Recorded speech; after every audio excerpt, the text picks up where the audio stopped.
दादाजी, आज एक भूत की कहानी सुनानी पड़ेगी।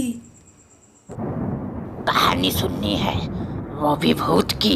तेरे पापा लौटने के बाद अगर उन्हें पता चला कि उनका बेटा पढ़ाई किए बिना दादा से कहानी सुन रहा था, तब क्या होगा? हाँ। मेरी पढ़ाई तो कब की मैंने कर ली, यहाँ तक कि सारी पढ़ाई पढ़ के याद भी कर ली।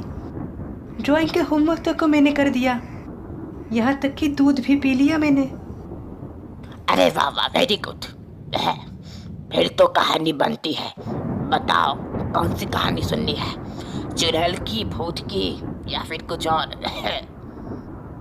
नहीं नहीं, सच्ची भूतों की कहानी। अच्छा दादाजी, आपने भूत देखा है? हाँ, देखा है ना। ठीक है, तो आज वही कहानी बताऊंगा। ये बहुत पहले की बात है, तभी मेरे जवानी के दिन थे, बूढ़ा नहीं हुआ था मैं।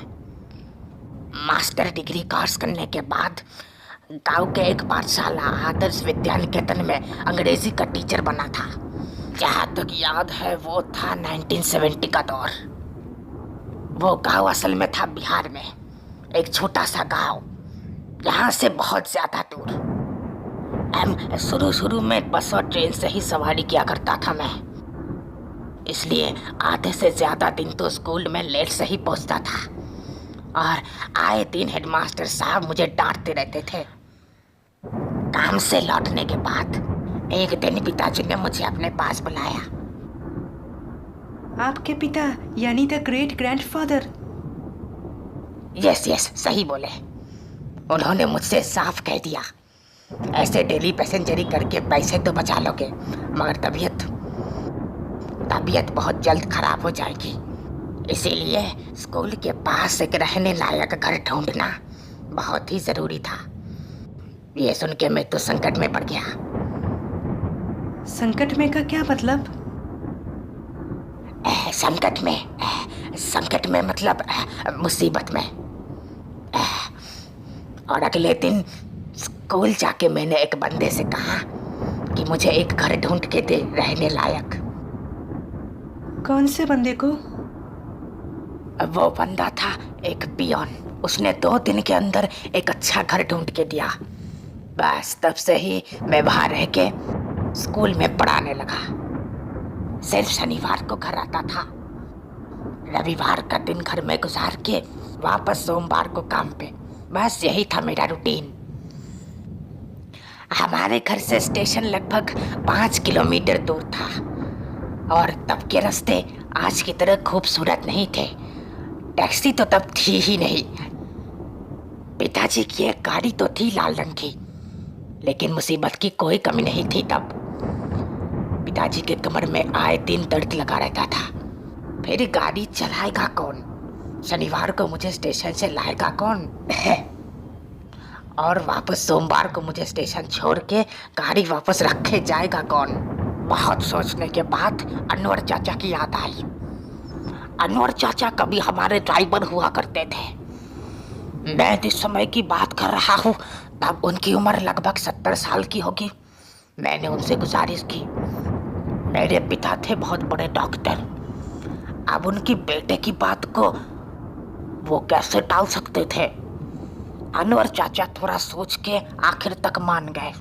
तब से लगातार 1 साल अनवर चाचा जान मुझे शनिवार को ले आते थे और सोमवार को वापस लेके जाते थे, और यही रूटीन चलता रहता था।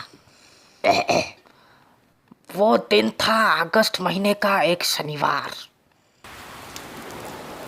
उस दिन सुबह से ही लगातार तेज बारिश चल रही थी, रुकने का नाम तक नहीं ले रही थी। बैठे बैठे भीग ना जाऊं, इसलिए ट्रेन की खिड़की मैंने बंद कर दी। ट्रेन तो तेजी से चल रही थी, साथ में बारिश भी तेजी से चल रही थी। ट्रेन में बैठे लोग बैठे बैठे ही खिड़की के पास भीग रहे थे। बारिश तो रुकने का नाम ही नहीं ले रही। अजीब मुसीबत है।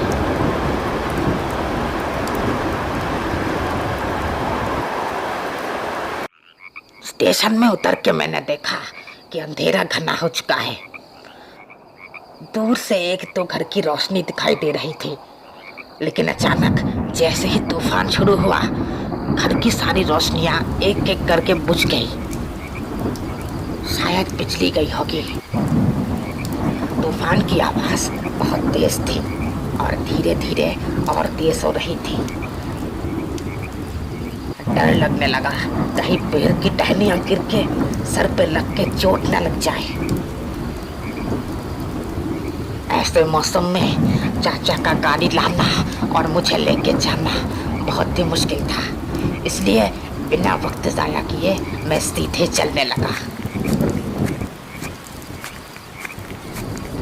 बिजली की कड़कड़ाहट से बहुत डर लग रहा था। और दिनों में तो मोटर और रिक्शा भी दिखाई देते हैं, मगर आज रास्ता बिल्कुल सुनसान था। थोड़ी देर बाद मैं एक जगह पे आ पहुंचा। एक आदमी दिखाई दिया। इतनी बारिश में भी वो बिना कपड़ों के घूम रहा था। पहले तो मुझे समझ नहीं आया कि आखिर ये जगह कौन सी है। फिर बिजली की तेज रोशनी में देखा वो आदमी असल में शमशान घाट में घूम रहा था।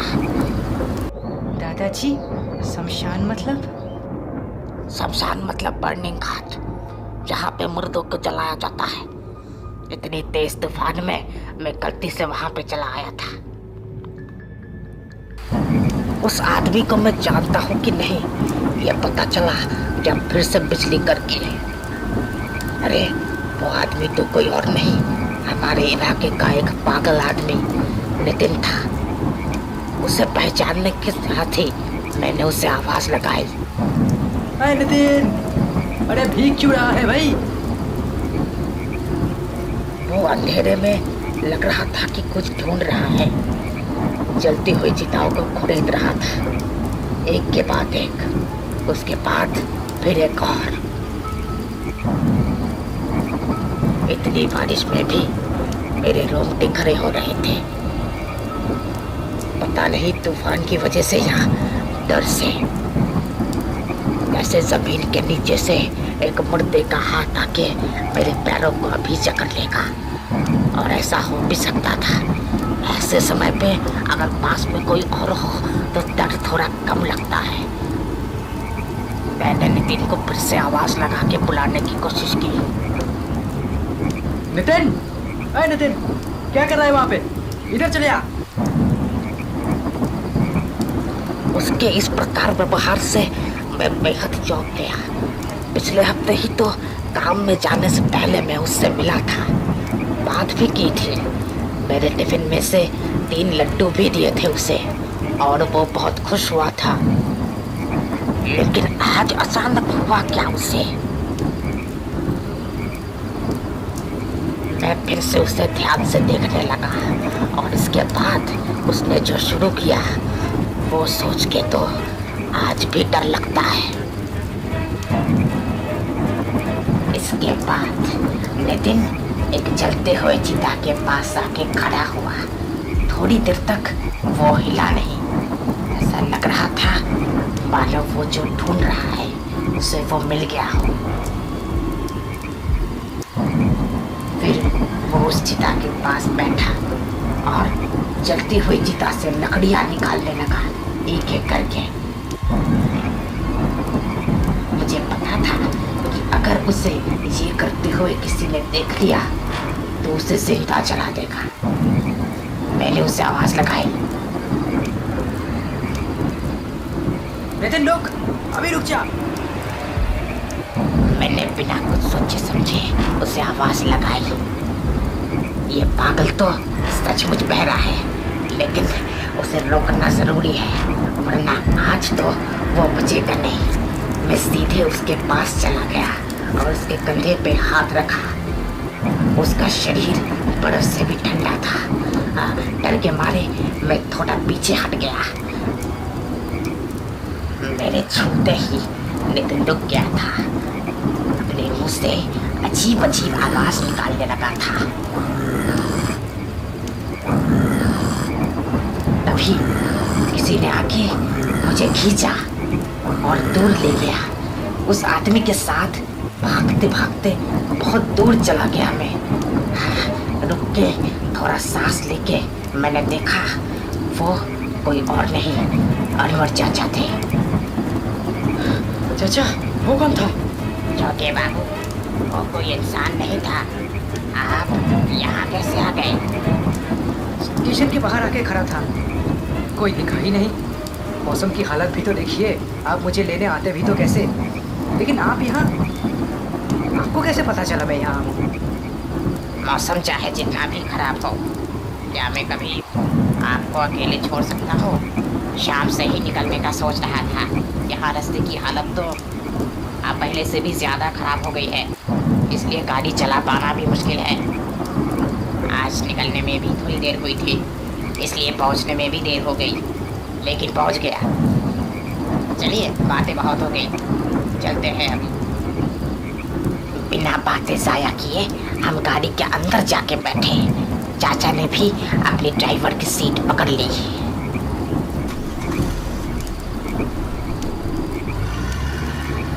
अरे अरे, आप तो पूरे भीग गए हैं। अरे ठीक है, वो सब छोड़िए।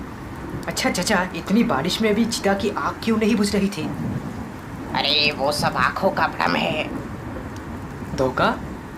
और क्या, आप जिस पेड़ के नीचे खड़े थे ना, उस पेड़ में एक प्रेत का वास है, और आज कोई भी तो मुर्दा जलाने आया ही नहीं है। आज अगर आप नहीं होते तो पता नहीं बीच रास्ते में मेरे साथ क्या हो रहा होता अभी। डरने की कोई बात नहीं है।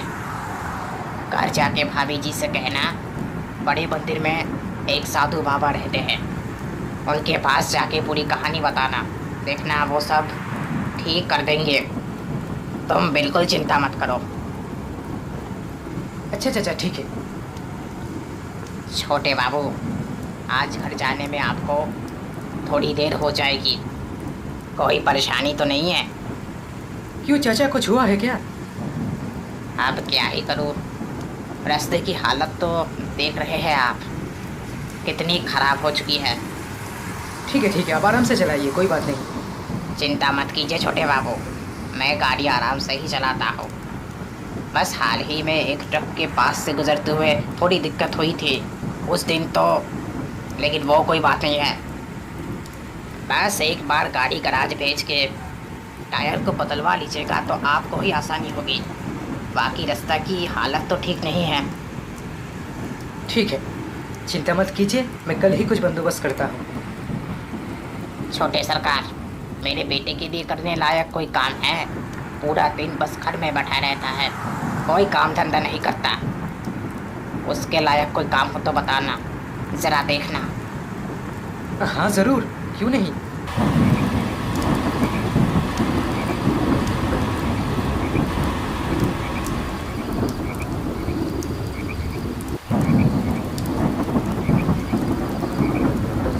यही मौका है, घर चले जाइए, तूफान रुकने वाला है। छतरी तो साथ में लाए है ना? हाँ है ना, आप लाए हो। चलिए कोई बात नहीं, आप मेरी वाली ले जाओ। कोई बात नहीं, मैं चला जाऊंगा ऐसे ही। पीछे मुड़ते ही देखा कि हाथ में बत्ती लिए माँ खड़ी है। अरे पूरा भीग गया है तू। क्या कर सकते हैं, फिर भी चाचा जी आए थे, वरना पता नहीं आज क्या हो जाता। क्यों, क्या हुआ था? ये हुआ, अच्छा है ना चाचा जी साथ में थे। अरे बाप रे, कितना खतरनाक था। मैं कल ही तुझे साधु बाबा के पास ले जाऊंगी। अब जल्दी से कपड़े बदल कर खाने पे आ। आज तेरे पसंद का खाना बनाया है मैंने, पूरी, आलू की सब्जी और हलवा। जल्दी जाके नहा ले।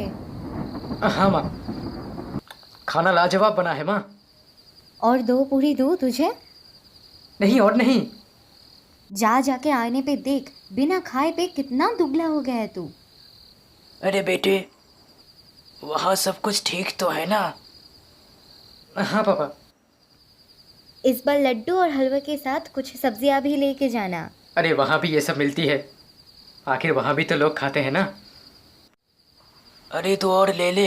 हाँ अच्छा मेरी बात सुन, जब तक तू साधु बाबा के पास नहीं चला जाता तो शमशान के आसपास भी नहीं भटकेगा। हाँ जी ठीक है। जाके सो जा। घर की खिड़कियां भी खोल लेना ज़रा। हाँ ठीक है।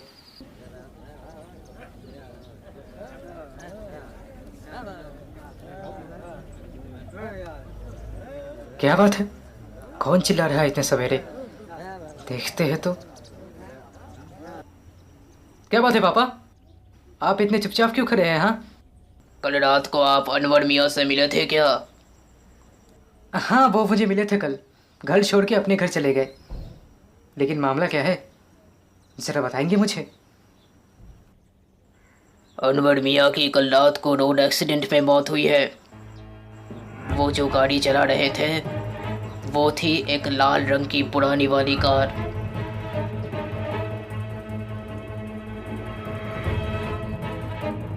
देखा बेटे, अनवर मर के भी तुझे लाना और अपने उसूल दोनों ही नहीं भूला था। मैं चाचा की बातें हमेशा याद रखूंगा। दादाजी, ओ दादाजी, हाँ बेटा बोलो। फिर कब आप ऐसी कहानियां सुनाएंगे? हाँ सुनाऊंगा ना, अगले हफ्ते फिर एक भूत की कहानी सुनाऊंगा तुम्हें। पक्का? बिल्कुल पक्का।